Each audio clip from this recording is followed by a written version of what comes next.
Hello, all. Welcome to Sunday School Crafts. Today, we are going to learn Joseph Bible Story Craft. For this, we need a A4 size paper. Now, fold the paper vertically into three equal halves.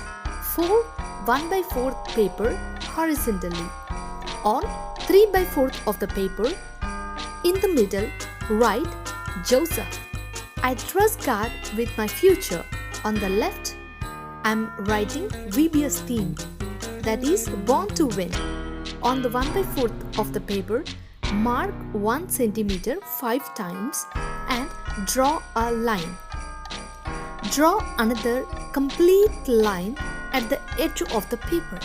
Now, cut the dotted lines on the paper as shown.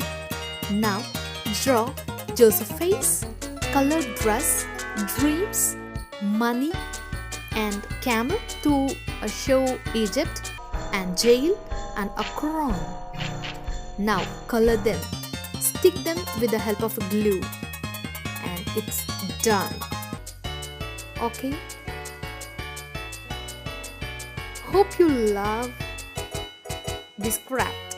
If you do, then do like, share, and subscribe Sunday School Crafts.